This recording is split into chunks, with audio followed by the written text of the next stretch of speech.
안녕하세요. 반갑습니다. 이수훈입니다. 법 위에 아무도 없고 법 아래에 아무도 없다라는 말이 있습니다. 그 누구도 법 앞에서는 평등해야 한다는 뜻인데요. 하지만 때로는 아무리 다시 봐도 알 길이 없고 그런 무지는 죄가 되기도 하죠. 태어나 출생 신고를 하고 죽은 후에 사망 신고를 하듯이 분명 일상 속 가까이 있지만 멀게만 느껴지는 법을 시민들에게 쉽고 빠르게 알리는 사람이 있습니다.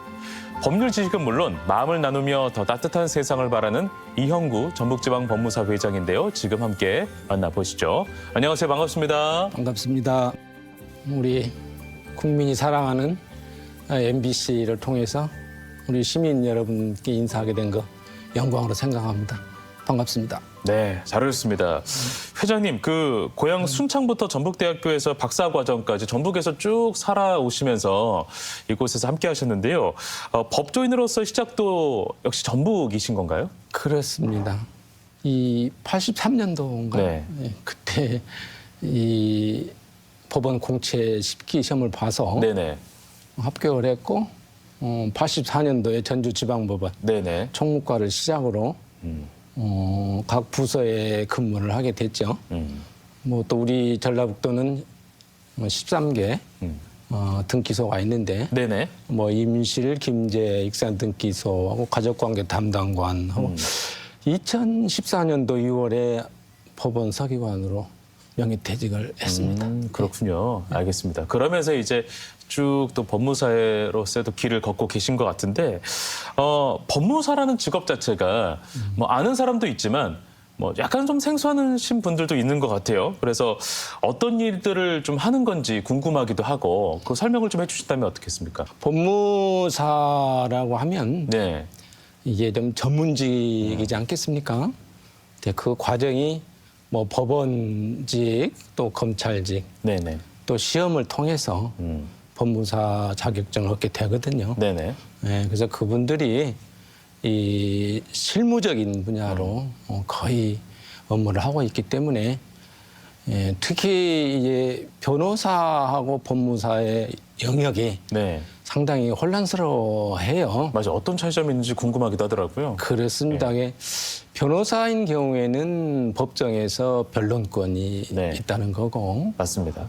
법무사는 그 변론권이 없는 상태에서 예. 실무적으로 다양하게 뭐 국민들 곁에서 예. 아마 지원을 하고 있다고 봐야 되겠죠. 네네. 예. 법적인 어떤 행정적인 업무와 그런 절차들을 또 수행해 나가는 직업이다라고 생각을 좀 하면 되겠네요. 그렇습니다. 그러니까 우리가 법조계에서 법률적인 관계로 얘기를 하면 되게 송무와 네. 비송을 얘기하거든요. 예. 근데 송무보다는 비송이 거의 한 60에서 70%를 차지하게 돼요. 그래서 비송이라면 되게 잘 알고 있는 바와 같이 등기 절차라든가 또 기타 공탁, 가족관계, 비송, 또 신청에 나가서 네. 뭐 가압류, 가처분 등은 전부 다 비송이기 때문에 예. 거의가 다 그게 법무사 업무의 영역이라고 할 수 있습니다. 예. 네네. 알겠습니다. 그 법은 곧 서류 싸움, 문서 싸움이다라는 말이 있을 정도로 탄탄한 서류가 중요하고 행정이 굉장히 중요합니다. 이렇게 법과 관련된 일을 시작하게 된 계기는 언제부터였는지도 궁금한데요. 네, 제가 한 19세인가요? 그때 어떤 가정적인 문제로 해서 예. 군대를 지원하게 됐지요. 그게 공군입니다. 19살에? 네, 그래 나중에 알고 봤더니 공군 역사의 최초의 어린 나이라고 해요. 그래요? 네. 그렇게 해서 5년 9개월을 군대 생활을 했고, 예. 거기서 또 이게 학력이라는 게 상당히 이 우리 생활에 필요하지 않나 해서 뭐 그때 당시는 고졸이 아니었으니까 네네. 1년 동안 죽기 살기로 고졸 검정고시를 했고 그렇게 하고 그래도 대학교를 가야 되겠다는 것이 상당히 가슴속에 있기 때문에 진념을 했는데 그렇군요. 옆에서 같이 공부하던 도서관에서 예. 대학교에 집념을 하지 말고 직장을 얻어야 되지 않냐라는 얘기가 돼 있어요. 전문직으로 먼저 시작하면 그렇습니다. 어떻겠냐. 예. 그래서 그분이 얘기를 하다 보니까 그분이 법원직을 공부를 하고 계셨어요. 예. 근데 그분의 얘기를 듣고 보니 제 생각이 좀 틀리다는 얘기가 들어서 예. 아, 이게 사람이 인연이라는 게 중요하구나, 만남이라는 게. 그래서 죽기 살기로 또 직장 공부를 하게 된 거죠. 아, 그게 그때부터? 법원 공부입니다. 그게 아, 법원. 그래요? 그래서 예. 이 앞전에 말씀드렸습니다. 법원 10기로 네네. 해서 시험을 봐서 들어가게 됐는데 그분은 지금도 상당히 고마움을 느끼는데 예. 윤광호 법무사님이라고 아, 그분도 이제 법무사로 지금은 활동하고 계시는군요. 같이 순창에 네. 사시는 분이었더라고요. 후에 하니까 예. 그분의 덕으로 이렇게 법원직을 무사히 마치고 네. 나와서 이 자리에 앉게 됐습니다. 알겠습니다. 예. 법원에서 또 근무를 하다 보면 또 그리고 또 이후에 개인 사무실에서 사건 사고를 마주하다 보면 굉장히 다양한 일들이 많잖아요. 그 가운데서 좀 기억에 남는 일들이 있다면 어떤 게 있었을까요? 미천합니다마는 현직에 있으면서 실무로 인해서 2007년도에 박사학위가 논문이 됐는데 예. 박사학위 논문이 소유권 변동에 관한 연구가 제목이에요. 예, 예. 네, 그걸로 해서 특히 제 전공이 경매 공매이기 때문에 공매도 연관이 됩니다. 공매는 법원에서 진행하는 게 아니고 예. 자산관리공사에서 뭐 국세징수법에 의해서 진행을 하게 되는데 네네. 국세징수법에 의해서 진행될 경우가 경매하고 법적으로 독립적이기 때문에 예. 상당히 국민들은 불편합니다. 공매로 진행할 경우와 그러네요. 경매 진행할 네. 경우와 서로 법적인 그 이격관계가 있어서 이제 공매에서의 배당은 지금 대한민국은 국세 우선주의가 맞거든요. 그래서 순위를 따라서 국세를 먼저 배당에 만족을 하고 순위를 무시하기 때문에 예. 그에 대해서 논문을 제시를 했는데 네네. 이제 국세징수법 관련된 연구하는 분야들이 논문을 보고 어허. 이 배당은 보편 타당해야 되는데 그래서 지금 순위에 의해서 예. 국세를 먼저 가져가지 않고 네네. 정당하게 배당을 하는 게 상당히 기억에 남고 보람이 된 논문이라고 봅니다. 그렇구나. 아, 그 논문 하나로 또 사건이 해결되기도 하고. 그렇습니다. 그 전례가 생긴 거네요. 그 그렇습니다. 논문 하나로. 예, 오, 알겠습니다. 수십 년을 또 법과 가까이 하셨으니까 법의 존재감에 대해서 더 크게 체감하지 않을까라는 생각이 있는데요. 우리 회장님께서 생각하시기에 법이란 어떤 존재인 것 같습니까? 잘 아시겠지만 법은 예. 정말 냉정합니다. 정말 냉정합니다. 그래서 가능한 법이 아니고 이 사람이 원정이나 정으로 해결해야 되는데 예. 간단하게 얘기하면 내가 모르면 그대로 제가 그 책임과 책임을 다해야 되기 때문에 맞아요. 가능한 주변에 있는 생활법률 등등을 예. 습득하고 특히 요새는 뭐 방송이라든가 인터넷에 상당히 많이 정보가 쏟아지고 있으니까 맞아요. 어느 정도는 아마 알고 있는 게 삶의 한 방편이 아닌가라고 네. 말씀드리고 싶습니다. 맞습니다. 모른다고 해서 뭔가 잘못된 행위가 뭐 용서받을 수 있는 건 아니잖아요. 그래서 네, 그게 법이 참- 냉정하고. 그렇습니다. 네, 그래서 대한민국은 법치주의고 네, 그런 이야기를 하시는 것 같습니다. 냉정한 법이기에 우리 지역 내 가정법원이 또 설치되기를 간절히 바라는 목소리도 크게 내고 있잖아요, 회장님. 그렇습니다. 상당히 가정법원이라는 것은 법률적이지만 예, 특이하잖아요. 형사법정에서 우리 어린 아이들이 비록 작은 촉법소년이라든가 네. 특히 이혼 소송을 같이 한다는 것은 조금은 여간상 안 좋은데 네네. 제가 1999년도에 뭐 사법제도 시찰이라고 법원에서 아마 유럽을 간 일이 있어요. 전주지방법원에서는 이제 제가 간 격이 되었는데 특히 뭐 프랑스, 독일, 스위스, 이탈리아, 영국이 주 방문 지역이었는데 예. 제가 거기서 깜짝 놀래버렸죠. 왜요? 왜냐하면 이제 사법제도 시찰이니까 예. 거기 가서 어떤 배울 점을 보고서를 써야 되잖아요. 예. 대법원에. 근데 가정법원이 아주 예쁘장한 집에 별도로 있는 거예요. 그래 우리가 생각하는 법원 하면 굉장히 차갑고 딱딱하고 그렇습니다. 크고 막 우람하고 막 그럴 것 같은데. 그렇습니다. 그렇게 큰 법원 건물 옆에 정말로 네. 정말로 편안하게 들어갈 수 있고 허허. 나올 수 있게끔 돼 있어서 네. 그때 보고서를 그때부터 저는 썼습니다.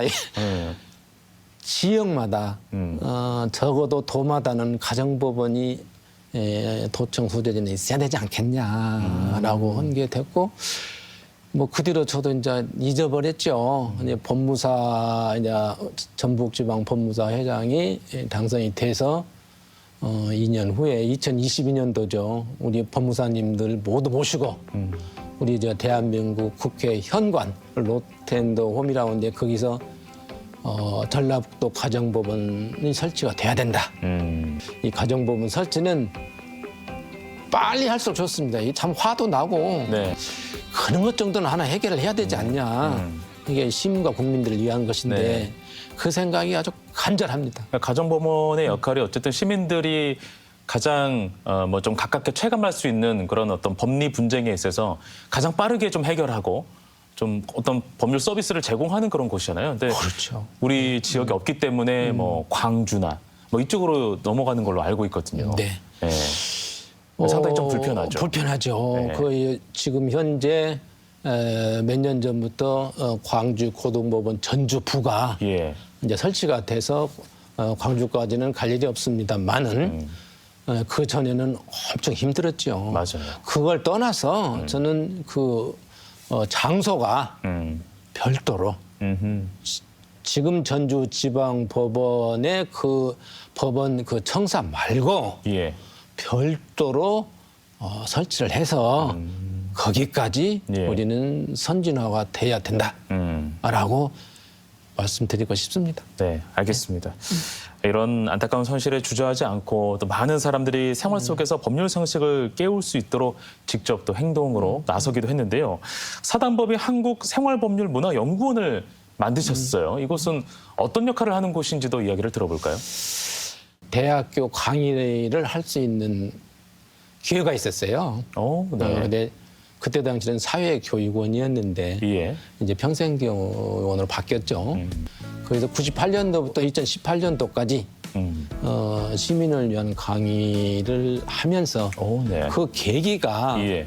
사실 실무에서 시민과 대담을 하다가 보니까 정말 작은 분야를 몰라서 아파하는 것이 너무 많이 접하게 되거든요. 알면 쉽게 해결할 수 있는데 그럼요. 모르기 때문에. 네, 그래서 예. 이제 그것을 준비하고 있다가 2014년도에 네. 바로 법원을 나오자마자 예.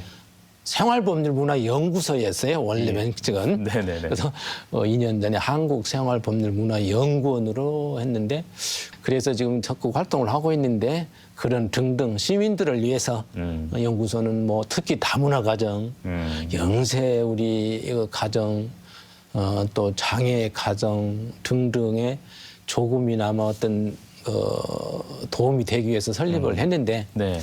많은 분들이 뭐 어떤 급여 없이 예. 같이 협조를 해서 현재 뭐 저는 제주도에서 고성까지 하여튼 그 뭐 귀농하신 분들, 네네. 귀촌하신 분들, 직장인들의 어떤 생활법률 강의가 오면 그 연구소 명칭으로 하여튼 정신없이 가서 강의를 하고 옵니다. 그러시군요. 예. 알겠습니다. 그게 좀 법무부의 인가도 좀 필요한 사항 아니었을까요? 그렇죠. 근데 그 인가가 제가 알기로는 그 받기가 상당히 어려운 걸로 알고 있는데 어떤 과정이 있었는지도 궁금하네요. 그래요. 사실 처음에 무모했죠. 그러니까요.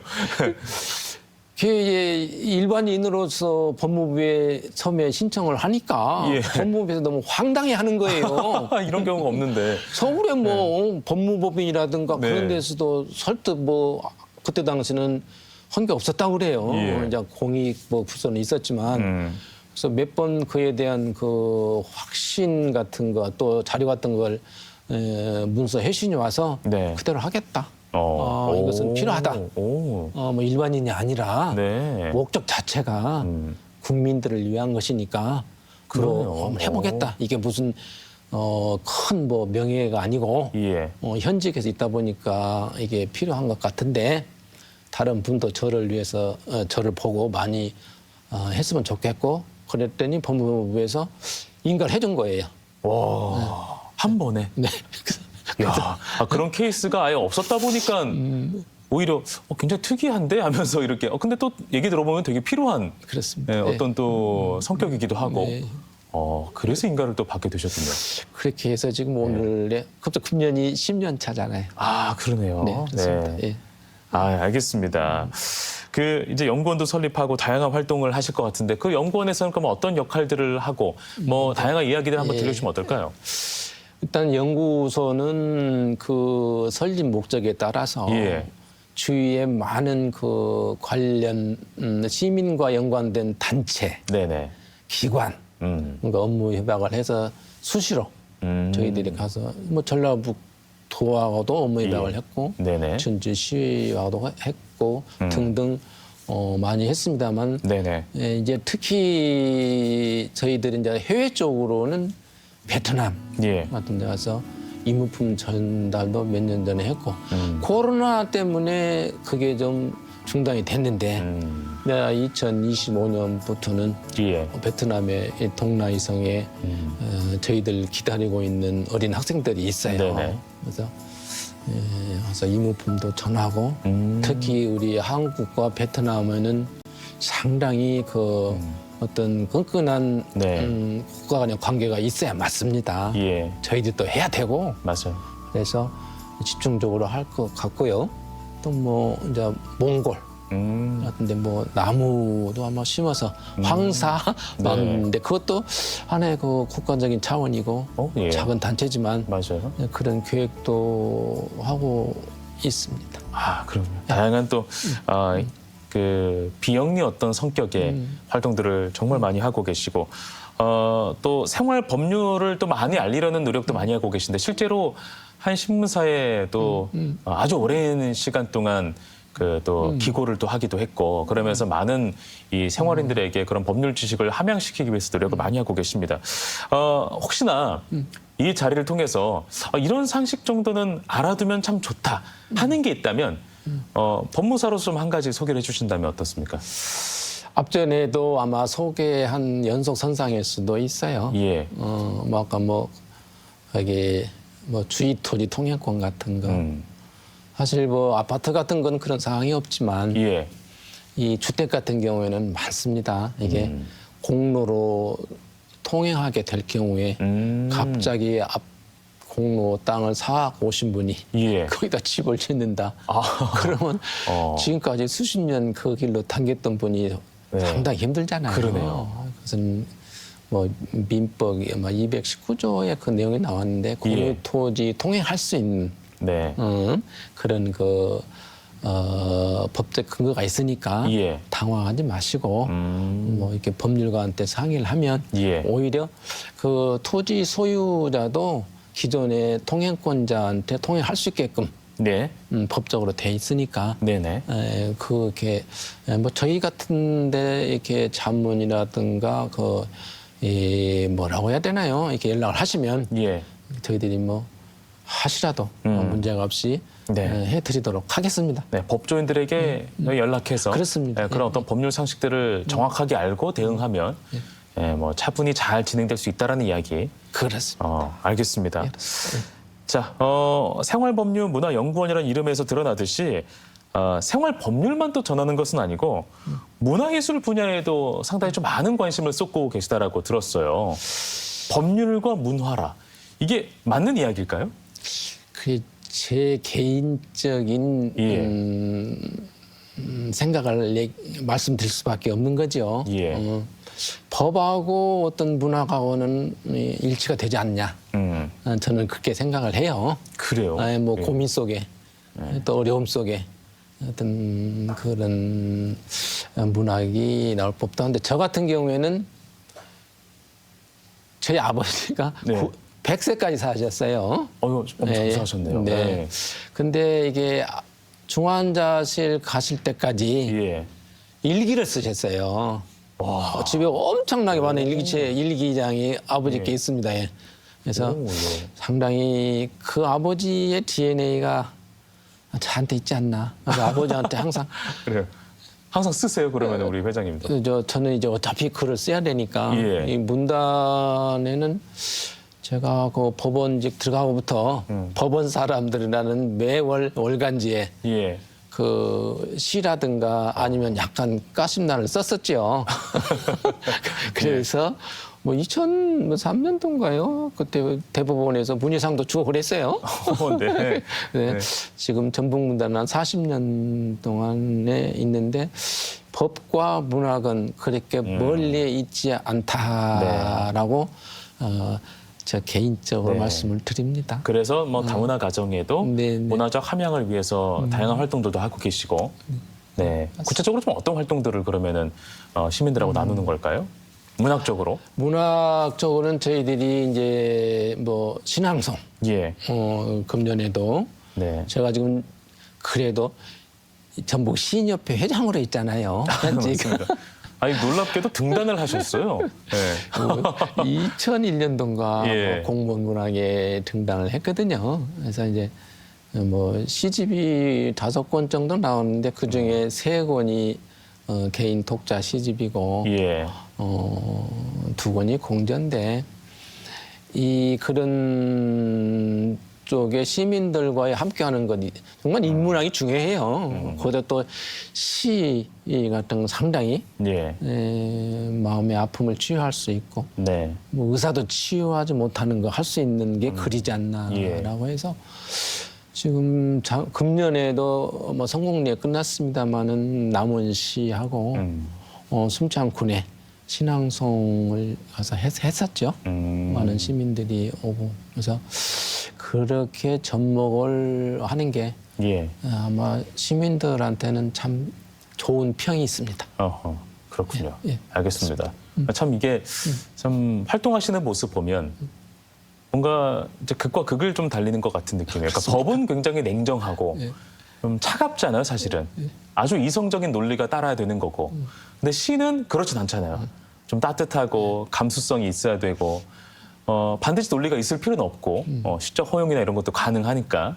그래서 이 양갈래길을 참 어떻게 이렇게 걷고 있을까 참 신기하다라는 생각이 좀 들기도 합니다. 문학까지 발을 넓히게 된 그 계기 또 굉장히 궁금한데요. 뭐 글을 이제 가까이 있다고 해서 꼭 글이 문학으로 가진 않거든요. 네. 어떤 계기 좀 있었습니까?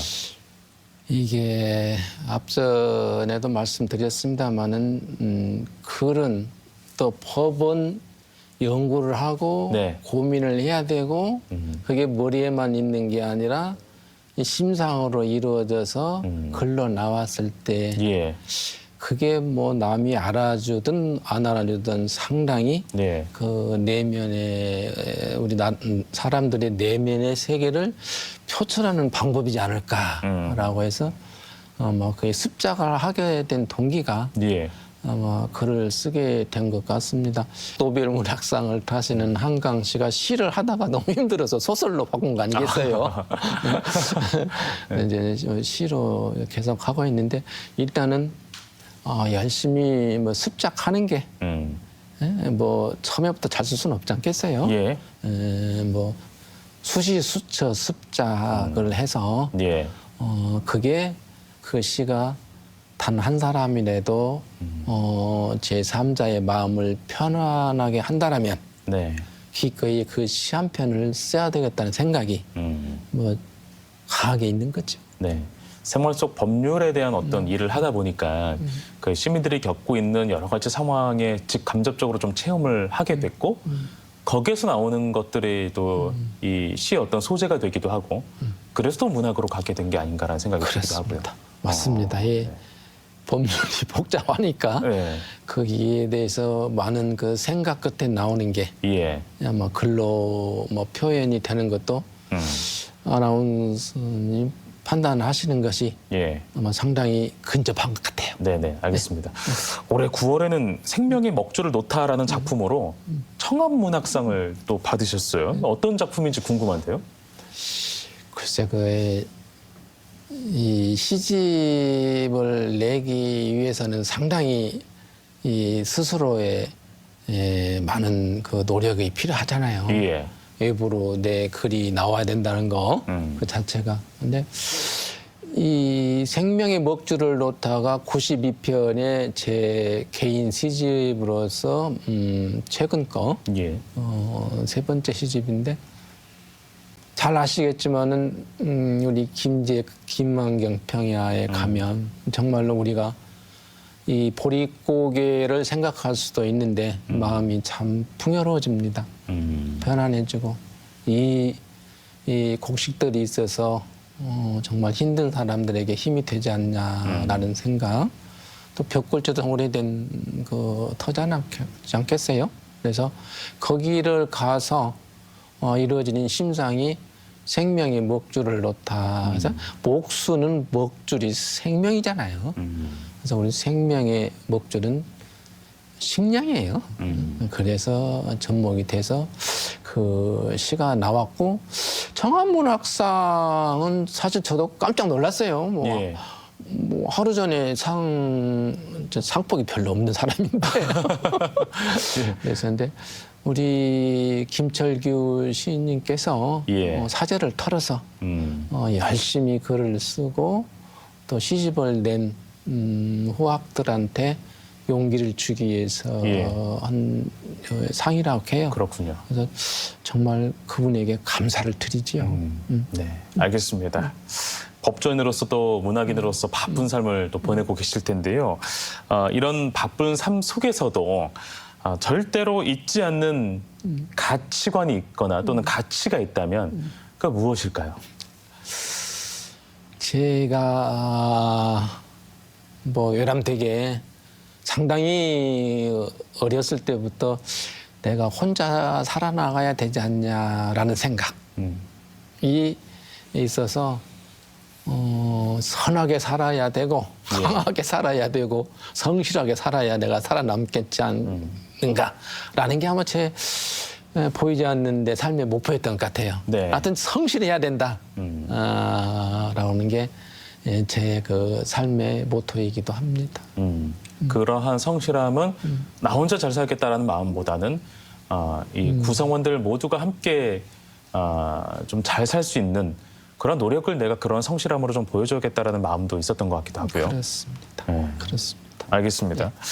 자, 연말을 맞아서 회장님과 같이 이렇게 따뜻한 손길 또는 나도 누군가를 위해서 나의 어떤 전공을 살려서 또는 나의 어떤 재능을 더 발견해서 하고 싶은 사람이 좀 많을 수도 있을 것 같습니다. 이분들에게 좀 추천할 수 있는 방법이 있다면 어떤 것들이 있을까요?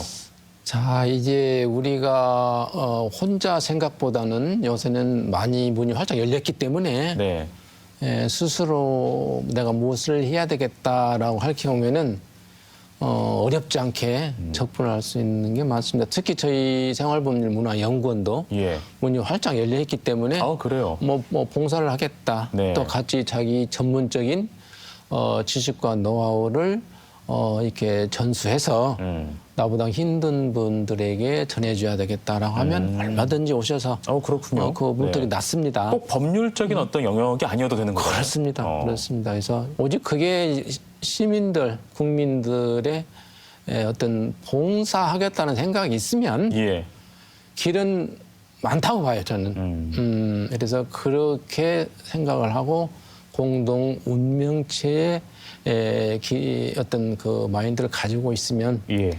자기가 할 수 있는 역량을 100분 발휘할 수 있지 않겠냐라고 말씀을 드립니다. 네, 알겠습니다. 자, 이제 끝으로 앞으로 계획 그리고 희망찬 다짐에 대해서 한 말씀 해주시면 어떨까 싶습니다. 뭐 다짐보다도 현재 하고 있는 일에 충실해야 되고 예. 특히 지금 국제적으로 국내적으로 어렵지 않겠어요. 예. 근데 이게 어려운 것은 우리 서민들입니다. 그분들의 곁에서 용기를 주고 또 따뜻한 정을 줄 수 있는 그런 길이 있다라면 얼마든지 같이 하고 싶고 마음의 준비 자세가 되어 있으니까 뭐 큰 어떤 목표의식이라든가 예. 그거보다는 그게 큰 삶의 기쁨이라고 생각하기 때문에 예. 현재 있는 거에 더 튼튼한 마음 부족한 거 채워서 예. 우리 국민과 시민 곁에 있고자 합니다. 네, 알겠습니다. 회장님께서 오늘 전해주신 말씀처럼 내가 갖고 있는 어떤 영역에서 나뿐만 아니라 다른 사람도 함께 더불어서 살아가고 행복해질 수 있는 것들을 고민하다 보면 우리가 공동체 의식으로 좀 세상이 좀 더 따뜻해지지 않을까라는 생각을 크게 갖게 되는 시간이었던 것 같습니다. 오늘은 여기까지 듣겠습니다. 오늘 고맙습니다. 감사합니다.